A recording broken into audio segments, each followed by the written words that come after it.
प्रिय छात्राः, आज हम विषयः संस्कृत कक्षा अष्टमी चतुर्थः पाठः सुभाषितानि इस पाठ की पढ़ाई करेंगे। सबसे पहले हम सुभाषित के बारे में जानते हैं। भाषासु मुख्या मधुरा दिव्या गिरिवाण भारती तस्यां हि काव्यम मधुरम तस्माद् अपि सुभाषितम। एक सुभाषितकार इस सुभाषित में बताता है कि भाषासु मुख्या मधुरा, जो इस जगत में बहुत सारी भाषाएं हैं, उस भाषा में सबसे प्रमुख अगर कौन सी भाषा है तो वो है संस्कृत भाषा।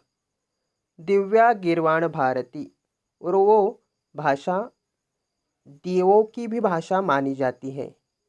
तस्याम ही काव्यम मधुरम, उस संस्कृत भाषा में जो काव्य है वो बहुत ही मधुर है। तस्मात् अपि सुभाषितम, तस्मात् अपि सुभाषितम, और उस काव्य से भी अगर कुछ मधुर हो तो वो है सुभाषित। सुभाषितम नाम शोभनम भाषितम। सुभाषित यानी मतलब अच्छा वचन। भाषितम शोभनम भाषितम, इसमें कवि कहता है कि सुभाषित मतलब मधुर भाषण। इसमें सु उपसर्ग लगा है और इस भाष धातु से वो शब्द बना है।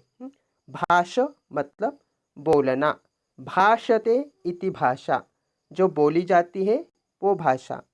इसमें 22 उपसर्ग में से एक उपसर्ग लगा है सु। मैं 22 उपसर्ग भी आपको एक बार बताता हूँ। प्रपरा अपसम अनु अवनिस्निर दुर्दुरवि आ नि अधि अपि अति सु उद अभि प्रति परि उप। तो इसमें से सु उपसर्ग इसमें लगा है और इसमें मुख्य धातु है भाष। इस सु और भाष ये दोनों मिलके सुभाषित शब्द बना है। सुभाषितम, सु उपसर्गः भाष धातु। संस्कृत साहित्ये विपुलानि सुभाषितानि सन्ति।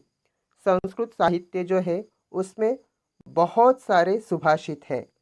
अल्पाक्षरत्वम सुभाषितानां वैशिष्ट्यम, अगर सुभाषित का कुछ वैशिष्ट्य है तो वो है कम से कम शब्दों में बहुत विशाल अर्थ बताना। जैसे बहुत सारे सुभाषित है, जैसे हम उदाहरण लेते हैं सत्यमेव जयते।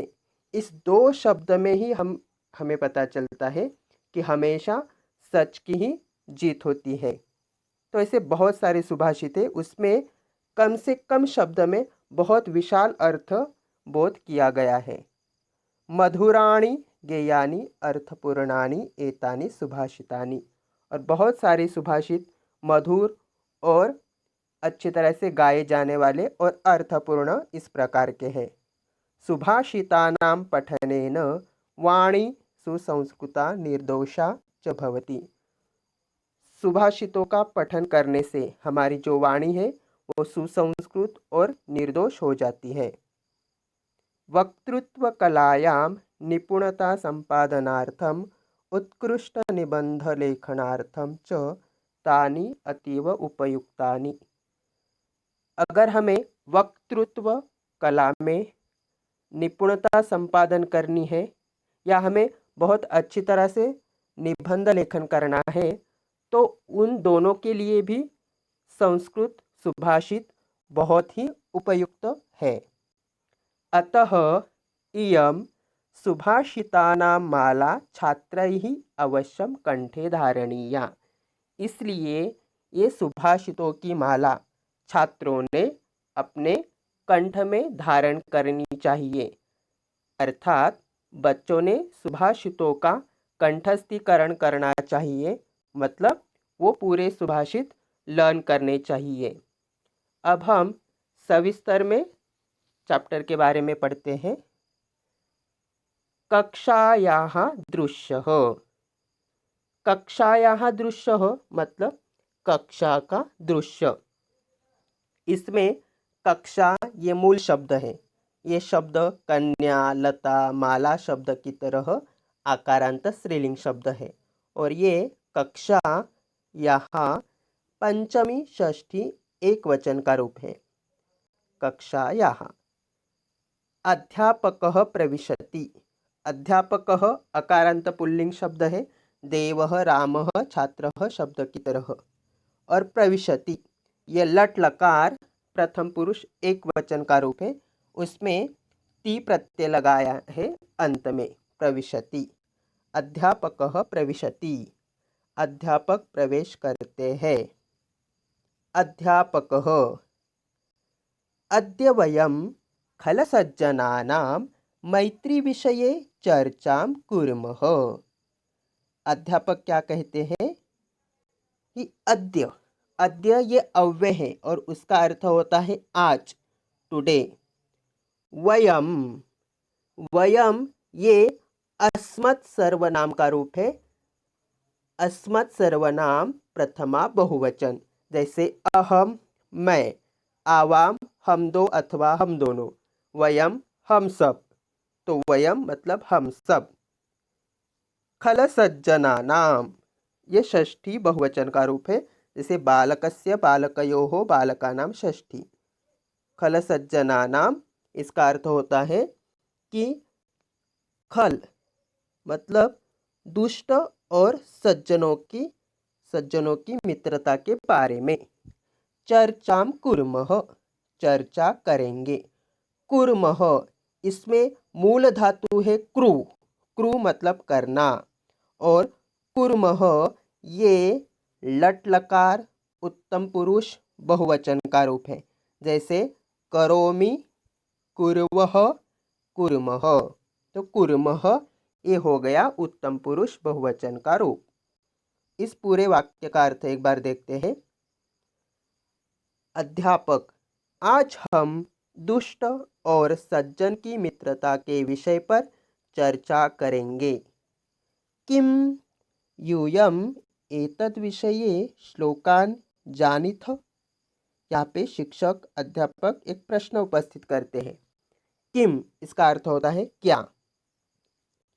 ये प्रश्नार्थक सर्वनाम है किम। यूयम, यूयम ये युष्मत् सर्वनाम का रूप है, प्रथमा बहुवचन, जैसे त्वम, युवाम, यूयम। त्वम मतलब तुम, युवाम मतलब तुम दोनों, और यूयम मतलब तुम सब, तो यूयम मतलब तुम सब।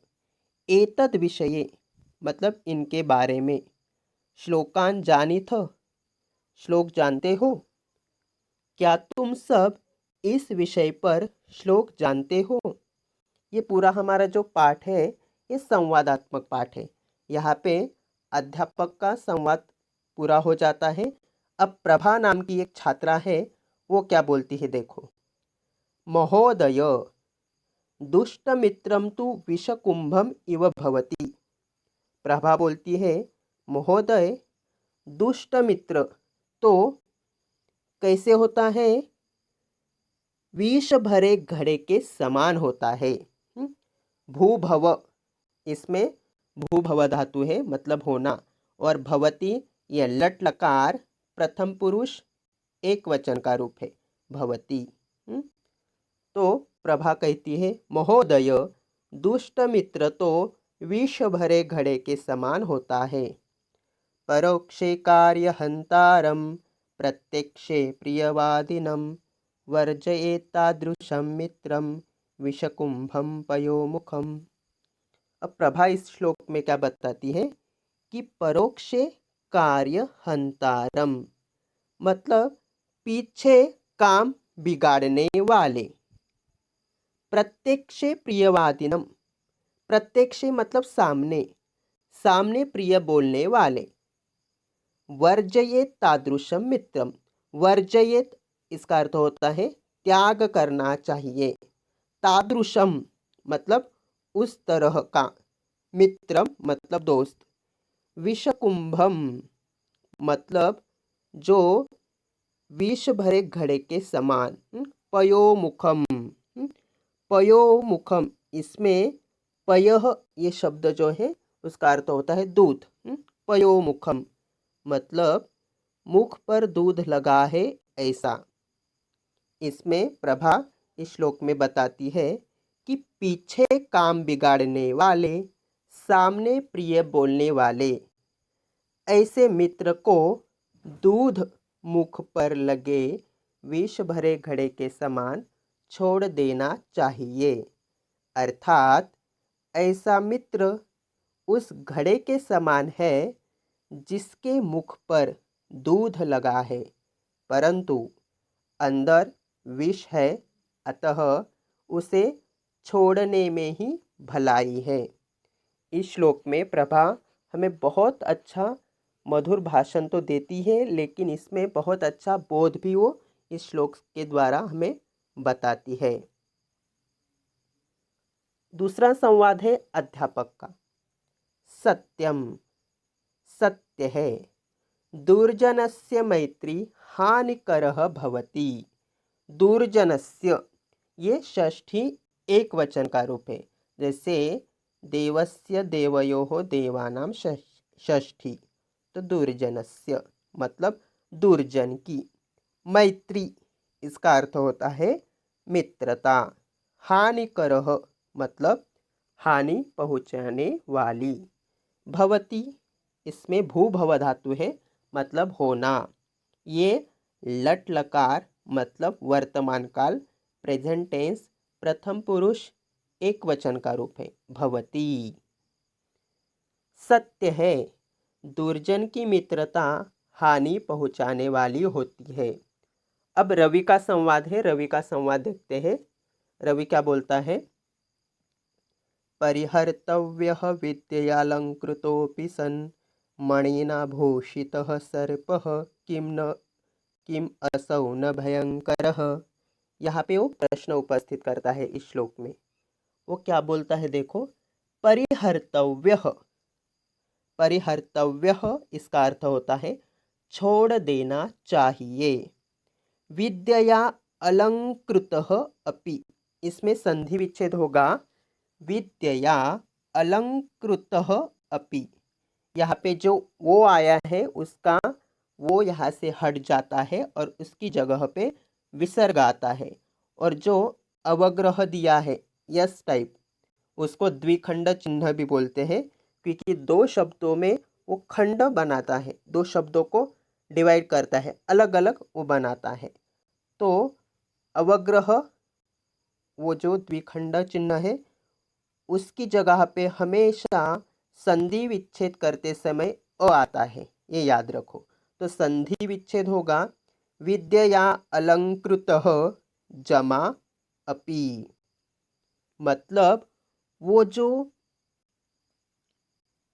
आदमी है या जो कुछ भी विद्यावान लोग हैं, उसे हम क्या करना चाहिए, वो अगर अलंकार बहुत सारे अलंकारों से वो सजा हुआ है, फिर भी उसे हमें छोड़ देना चाहिए। ऐसे यहाँ पे रवि बोलता है। मणिना भूषितः सर्पः। मणिना भूषितः मतलब मणियों से सजा हुआ। भूषितः सजा हुआ। सर्पः मतलब सांप। किम, यहाँ पे संधि विच्छेद होगा। किम जमा असौ। किम इसका अर्थ होता है क्या। किम ये प्रश्नार्थक सर्वनाम है। असौ, न, न यह अव्यय है, उसका अर्थ होता है नहीं। भयंकर मतलब बहुत ही भयंकर। अब इस श्लोक का अर्थ एक बार देखते हैं। रवि, दुष्ट यदि विद्या से सजा हुआ है तो भी उसे छोड़ देना चाहिए। मणियों से सजा हुआ सांप क्या भयंकर नहीं होता? यहाँ पे वो प्रश्न उपस्थित करता है। मतलब अगर कितना भी अच्छा सांप हो, उसके सिर पे बहुत सारे मणि है, लेकिन हम उसके साथ फ्रेंडशिप नहीं कर सकते, क्योंकि वो कभी भी हमें काट सकता है, कभी भी डस सकता है। तो काटने के बाद हम मर भी सकते हैं। उसके सिर के ऊपर बहुत सारे मणि है, बहुत सारी मणियों से वो सजा हुआ है, तो क्या हम सांप से मैत्री करेंगे, मित्रता करेंगे? तो नहीं। तो उसी मणियों से सजे हुए सांप की तरह ये मित्र भयंकर होता है। अगर वो विद्यावान हो लेकिन वो दुष्ट है, दुष्ट है लेकिन उसके पास बहुत सारी विद्या है, फिर भी उसका हमें त्याग करना चाहिए, क्योंकि दुष्ट और सांप इन दोनों की तुलना की है। दुष्ट कभी भी हमें धोखा दे सकता है, भले ही उसके पास बहुत सारा ज्ञान हो। जैसे सांप के पास बहुत सारा अलंकार, बहुत सारे मणि है उसके सिर पे, लेकिन कभी भी वो हमें काट सकता है। यहाँ पे दुष्ट व्यक्ति और सांप, इन दोनों का उदाहरण दिया है। तो दुष्ट व्यक्ति की सांप के साथ तुलना की है, उसको सांप की उपमा दी है। फिर से दूसरा वाला जो हमारा संवाद है उसके बारे में जानते हैं। राजीवः त्वं तु दुर्जनस्य तुलना सर्पेण करोषि। त्वं, ये सर्वनाम है, युष्मत् सर्वनाम का। त्वं युवाम यूयम प्रथमा। त्वं मतलब तुम, युवाम मतलब तुम दो अथवा तुम दोनों, यूयम मतलब तुम सब। दुर्जनस्य मतलब दुर्जन की, ये षष्ठी एक वचन का रूप है। तुलना मतलब तुलना। सर्पेण करोषि, सर्पेण ये तृतीया एक वचन का रूप है। और करोषि, करोषि ये लट लकार वर्तमान काल मध्यम पुरुष एक वचन का रूप है। जैसे करोषि कुरुथः, कुरुथ मध्यम पुरुष। तो यहाँ पे वो बोलता है, तुम तो दुष्ट की तुलना सांप से करते हो। इदम शृणु, इदम शृणु मतलब यह सुनो। शृणु ये लोट लकार का रूप है, इसमें श्रु धातु है। श्रु मतलब सुनना, तो शृणु यह सुनो। शृणु लोट लकार का रूप है। तक्षकस्य विषं दन्ते मक्षिकायाः च मस्तके वृश्चिकस्य विषं पुच्छे सर्वांगे दुर्जनस्य तत्। देखो राजू ये श्लोक बताता है, इस श्लोक में वो बताता है तक्षकस्य। तक्षक मतलब कि सांप, तक्षक इसका अर्थ होता है सांप। और तक्षकस्य यह षष्ठी एक वचन का रूप है। विषम दंते, दंते मतलब दांत में, सांप के दांत में विष होता है या सांप के दांत में विष है। मक्षिकायाः च मस्तके, मक्षिका ये लता माला कन्या इन शब्दों की तरह आकारांत स्त्रीलिंग शब्द है, और ये मक्षिकायाः पंचमी षष्ठी का एक वचन का रूप है। मक्षिकायाः मतलब मधुमक्खी के, मस्तके, मस्तके मतलब मस्तक में, और च ये अव्यय है, उसका अर्थ होता है और। मधुमक्खी के मस्तक में विष होता है, मतलब मक्खी का डंक मस्तक पर होता है ना, इसलिए वो बोलता है, क्योंकि मक्खी जो है, मक्खी का डंक जो होता है मस्तक पर होता है, इसलिए यहाँ पे बोला है मधुमक्खी के मस्तक में विष होता है। वृश्चिकस्य विषम पुच्छे, यहाँ पे देखो वृश्चिक मतलब क्या, बिच्छू। यहाँ पे भी षष्ठी एक वचन है। वृश्चिकस्य देवस्य शब्द की तरह षष्ठी एक वचन। तो बिच्छू की पूंछ में विष होता है, पुच्छे मतलब पूंछ में। सर्वांगे दुर्जनस्य तत्, सर्वांगे मतलब पूरे शरीर में। किसके पूरे शरीर में? तो दुर्जन के। परंतु दुर्जन के तो पूरे शरीर में विष होता है। अब इस पूरे श्लोक का एक बार अर्थ देखते हैं। तक्षक अर्थात सांप के दांत में विष है, मधुमक्खी के मस्तक में विष है, अर्थात मक्खी का डंक मस्तक पर होता है इसलिए।